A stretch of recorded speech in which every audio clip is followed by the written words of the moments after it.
सभी सामाईन और देखने वालों को मेरा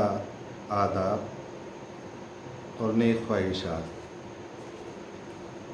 मैंने वादा किया था कि मैं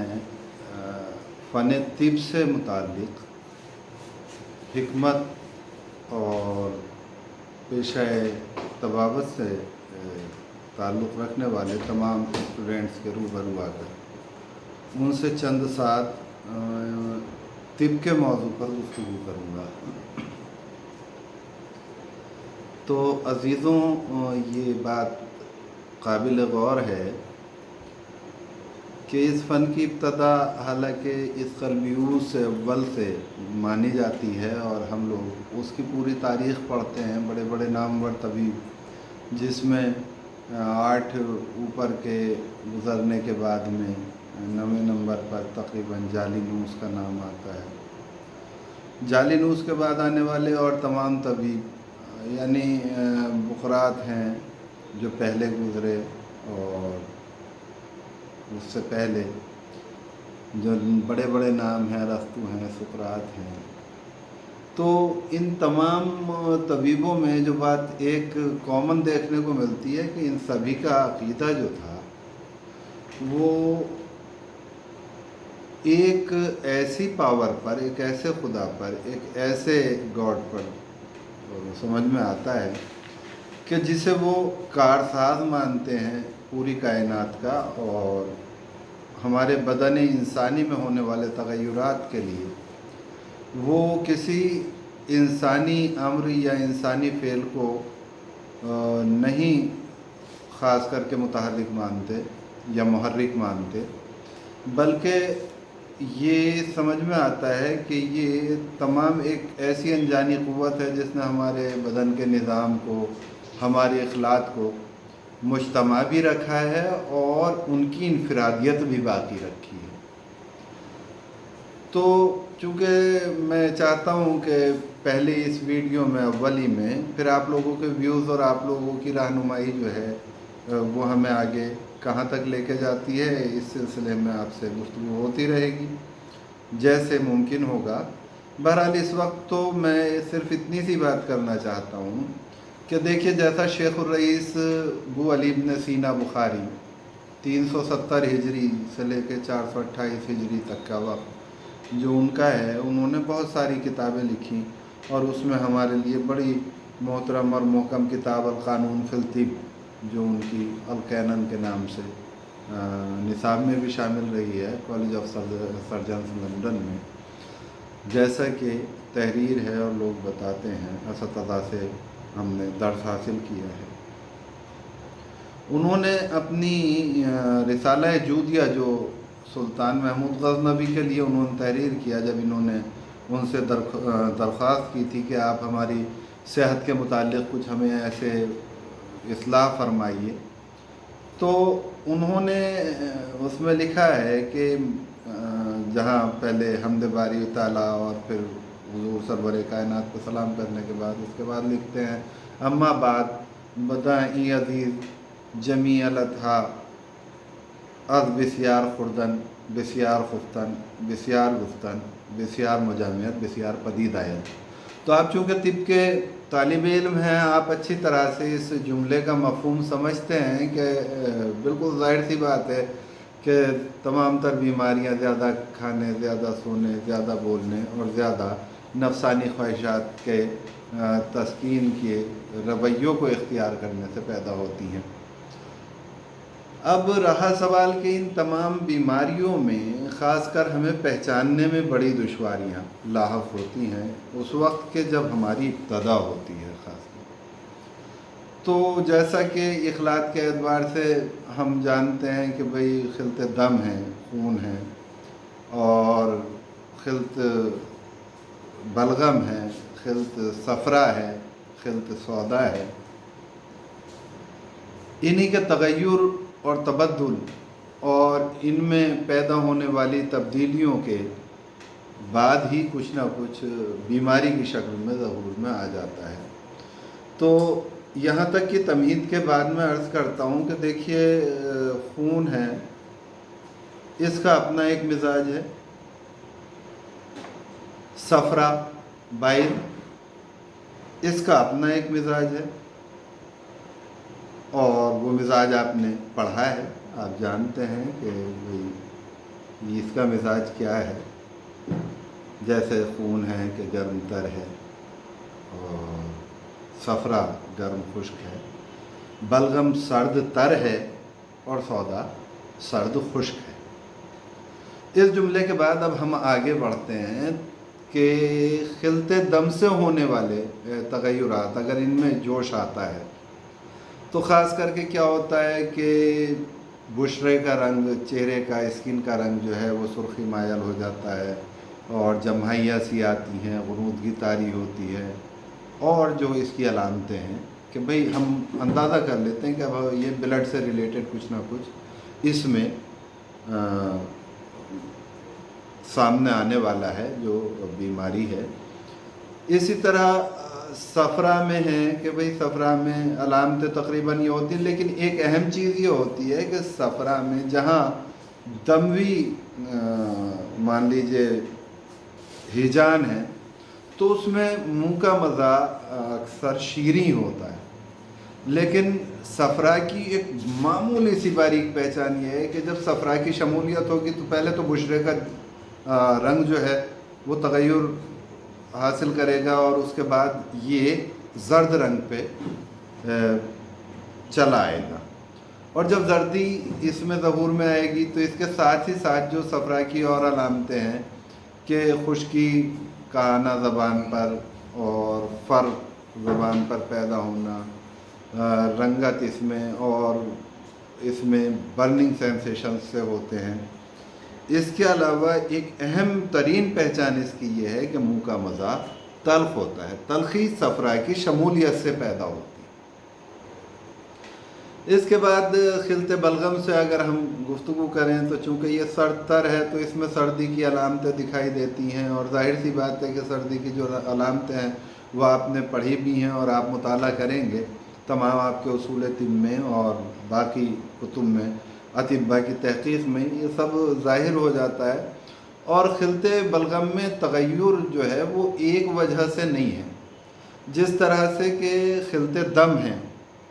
उसके अंदर होने वाले तगय्युर उसके साथ हैं, खिलते सफ़रा है उसके तगय्युर और अलामात उसके साथ हैं, इसी तरह खिलते बलगम। तो जिस तरह का तगय्युर उसमें पैदा होता है उसी तरह की अलामतें ज़हूर में आती हैं। जैसे अगर गर्मी की शमूलियत उसमें हो जाएगी तो जो बलगम शीरी रहा है वो तुर्शी पे मायल हो जाएगा। गाहे उसके अंदर और चीज़ों की शमूलियत, इनके जो तफसील में जब हम अगली वीडियोज़ में आपके रूबरू होंगे और आप खिदमात को सराहेंगे तो उस पर हम तबसरा करेंगे कि इसकी जो इक़साम है वो तब्दील होती रहती हैं कि भाई शीरी हैं, बलगम में माई है लिखा है, इसी तरह सफ़रा की इक़साम है, सौदा की इक़साम है, उन पर सब पे तफसीलन गुफ्तगू इंशाअल्लाह करेंगे। अभी सिर्फ इतना ही अर्ज़ करना है कि बलगम चूँकि सर्दी की अलामतें इसमें पाई जाती हैं और सर्दी से पैदा होने वाले मसलन बुशरे का जो अगर बलगमी ज़्यादा मादा जोश में होगा तो बुशरे में सर्दी दिखाई देगी, और तमाम तरह के इस तरह के दर्द जो हमारे नर्वस सेंसेशन से होते हैं कहीं ना कहीं वो भी मिलेंगे। और कभी बलगम अगर रिया में, क़ज़बतुर रिया में, एल्वियोलाइज में कहीं अगर जमा होगा तो वो ब्रीदिंग में भी प्रॉब्लम्स क्रिएट होंगी। अगर नज़ल पैसेज में होगा तो नज़ल कंजेशन, जाहिर सी बात है कि उसका रास्ता जब सिकुड़ेगा या उसमें दरमियान में वो चीज़ हायल होगी तो सांस में कुछ ना कुछ नमूदार होता है। इसी तरह सौदा है कि सौदा की भी इक़साम है और बलिहाज़ इक़साम ही उसके इलाज हैं। लेकिन सौदा असल में क्या है? एक तो ये कि ये जो तीनों खिलते हैं, खिलते दम, खिलते सफ़रा और खिलते बलगम, ये आहिस्ता आहिस्ता जब इनका जो टाइम पीरियड होता है لائف سائیکل ہوتی ہے ان کے سیلز کی یا ان میں جو مادے شامل ہیں ان کی، تو یہ اپنے آپ ہی وہ ویسٹ بن کے اور سودا کی شکل اختیار کرتے ہیں، اور ایک وہ اصل سودا ہے جو ہمارے بدن کے اندر موجود رہتا ہے۔ بالکل اسی طرح کہ جیسے بلغم ایک تو وہ کہ جو اوپر اثر دکھا رہا ہے، توجہ یہ رکھیے گا، باریک سی بات ہے کہ جیسے یہ ایک نالی میں نے بنا دی، ایک راستہ بنا ہوا ہے، یہ پیسیج ہے، تو ایک تو اس کے درمیان اندر والی یہ جگہ ہو گئی، اور ایک یہ کہ یہ اس کے اوپر ہے جو ملفوف ہے، اس کے اوپر جو کچھ ہے، تو جو اوپر والی تغیرات ظہور میں آئیں گے اس خلط کے سبب سے کہ جو اپنی جگہ پہ اپنے ایکشن میں یا اپنے ڈس فنکشننگ میں کچھ نیا سامنے لانے والی ہے یا سامنے ہمارے آنے والا ہے، تو اس میں دیکھیے جو جیسا کہ بلغم میں ہے یہ کہ اوپر باہر کی طرف ہے، تو اس کے لیے ادویہ اطباء قدیم نے بھی اور جدید تحقیقات میں بھی اس کی میڈیسن جو ہیں وہ بالکل ڈیفرینٹ ہے، جیسے اور جو اندر ہے اسے اندر سے ہمیں باہر بھی نکالنا ہے۔ مثلا جیسے تخم کرفس ہے، اس کا کام کیا ہے کہ یہ بلغم کو رگوں کے اندر سے باہر کی طرف لے آتا ہے نا۔ طریقہ استعمال پہ گفتگو انشاءاللہ آگے ہوگی اور آپ اس سے محظوظ ہوں گے، تو جو بھی میرے بی او ایم ایس اور نیچروپیتھی سے متعلق طالب علم ہیں اور جو میری حوصلہ افزائی کرنا چاہتے ہیں، میں ان سے گزارش کرتا ہوں کہ وہ آئیں، اس ویڈیو پر جڑیں، اور لائیو ویڈیوز آگے آتی رہیں گی، تو اگر کوئی گفتگو کرنا چاہیں تو کمنٹ کے ذریعے بھی اس میں اپنا مجھے رائے پیش کر سکتے ہیں۔ میں یہ دعویٰ اللہ معاف کرے اور میں اپنے خاک پائے پاک تن ہونے کا کہ جو پاکیزہ ترین اور معصومین ہیں ان کے پیروں کی دھول ہونے کا بھی مجھے شرف اگر مل جائے تو میری بخشش کا ذریعہ بن جائے۔ میں بے بساط کجمج زبان، کوئی حیثیت نہیں ہے، لیکن پھر بھی جو میں چاہتا ہوں کہ میرے جو چھوٹے بھائی ہیں جو ابھی طالب علم ہیں اور اس علم کو حاصل کر رہے ہیں، بہت بڑی ذمہ داری میرے بھائیوں ہے ہم پر کہ ہمیں بہت، جیسا کہ افلاطون نے اپنی ایک اس میں تحریر میں کہیں میں نے پڑھا ہے اس کو، کہ وہ ماہر نباز ہونے کے باوجود ایک واقعہ بیان کرتے ہیں کہ مجھ سے کوئی ایسا امر سرزد ہوا کہ اس کے بعد میری وہ صفت جاتی رہی۔ سمجھداروں کے لیے ایک ہلکا سا اشارہ بات کا کافی ہوتا ہے، تو نامعلوم کس طرف اشارہ وہ کر رہے ہیں، حالانکہ برگزیدہ بندے اللہ کے اور اتنے پاک و پاکیزہ باعمل انسان، لیکن وہ پھر بھی اپنی کوتاہی کا اعتراف کرتے ہوئے کہتے ہیں کہ اس صفت کے اوپر میں قادر نہیں رہا اس کے بعد۔ تو حالانکہ تمام چیزیں ہیں ہم لوگوں کو اپنے روحانی طور پر پاکیزگی کا، بدنی طور پر پاکیزگی کا، طہارت کا، خیالات فاسدہ سے بچنے کا، ہمیں اپنے نفس سے لڑنے کا شعور تو کم سے کم ابتدا سے ہی ہونا چاہیے۔ پھر پیشے ورانہ خدمات کے لیے جسے ایک لفظ کہتے ہیں نا کہ بڑا اسٹرانگ پروفیشنل، تو پروفیشنل ہی اتنا اسٹرانگ ہونا چاہیے کہ اس میں کوئی ایموشن نہ ہو، آپسی جذبات نہ ہو، جذباتی رشتے نہ ہوں۔ جیسے کہ اگر آپ کو کسی کو نیڈل پرک کرنا ہے اور کسی کو انجیکشن دینا ہے، کسی کو دوا دینی ہے، تو اس میں یہ نہیں کہ صاحب میں کیسے کروں اور میں کیسے کروں گا، یہ میرے والد ہیں، یہ میرے بھائی ہیں، یہ بہن ہے، یہ بچہ ہے۔ پروفیشنلی اسٹرانگ ہونا بہت ضروری ہے، اور کانفیڈنس کے لیے کوئی شے پیدا نہیں کر سکتی سوائے اس کے کہ اللہ اگر چاہے۔ اگر آپ اپنے خلق کرنے والے کے اوپر پختہ اور کامل یقین رکھتے ہیں کہ وہ جو کائنات کو چلا رہا ہے، جس کی قسم کے اوتھ آف جنیوا میں بقرات کھاتا ہے کہ جو رات کو بنانے والا اور یہ تمام چیزیں دن کا اجالا کرنے والا، اور جس کے قبضے میں ہماری موت اور حیات ہے، تو اس پر یقین کامل ہو اور خدمت میں ہم جٹے رہیں، تو باقی رہنمائی اللہ کی طرف سے کوئی نہ کوئی ذرائع ایسے پیدا ہوتے رہتے ہیں کہ ملتی رہتی ہے۔ بہرحال گفتگو کہاں سے چلی تھی اور کہاں پہنچ گئی، مجھے عرض یہ کرنا ہے کہ جیسے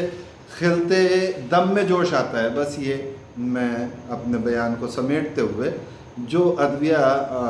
پہلے سے نصاب تعلیم میں اور ہمارے معمولات متن میں رہی ہیں، اس میں مجھے بہت دقیق تو اس ویڈیو میں نہیں جانا ہے، بس اتنا عرض کرنا ہے کہ دیکھیے خلط دم کے لیے جو ادویہ ہیں وہ خاص کر کے 9 ادویہ تحریر کی گئی ہیں۔ ان میں جو خاص ادویہ ہیں ان کے اعتبار سے ان کے نام بھی میں بتاتا ہوں آپ کو کہ جیسے آب لیمو ہے اور سکنجبین ہے، شربت گزر ہے، شربت عناب ہے، شربت سندل ہے، کشنیز ہے اور گل سرخ ہے۔ تو اس طرح کی ادویہ یہ خلط دم میں مستعمل ہیں اور ان سے ہم فائدہ اٹھا سکتے ہیں۔ اسی طرح خلط بلغم میں بادیان، انیسون، دار چینی، کمون، قاقلہ، کبار، ملیٹھی اور دیگر ادویہ جو اس میں ہیں، مویز ہے، سنبل الطیب ہے۔ خاص کر کے سنبل الطیب کو بڑا سوچ سمجھ کے استعمال کرنا چاہیے۔ اور اس میں آگے جیسے صفرا ہے تو صفرا کے لیے جو ادویہ خاص کر کے مشتمل ہیں وہ اسپاغول ہے، بہدانہ ہے، کاسنی ہے اور سندل، کافور کا استعمال بڑی احتیاط سے، بہت سلجھے ہوئے اور بڑے پریکٹیکلی انسان کا کام ہے، اس لیے اس سے طالب علم اور نو خیز ہمارے طبیبوں کو اجتناب برتنا چاہیے، یا ضرورت پڑے تو بہت قلیل مقدار میں کہیں وہ دیا جاتا ہے، لیکن اس کے لیے تشخیص بہت اہمیت رکھتی ہے۔ اسی طرح خلط سودا کے خاص کر کے جو خلط سودا ہماری ہے اس کے لیے جو بیخ مہک ہے، گاؤزباں ہے، انجیر ہے، یہ ادویہ تو ان پہ ہم تفصیل سے انشاءاللہ گفتگو کریں گے۔ والسلام۔ آپ کے لیے ہر وقت دعا گو آپ کا بھائی ڈاکٹر احمد مرتضیٰ۔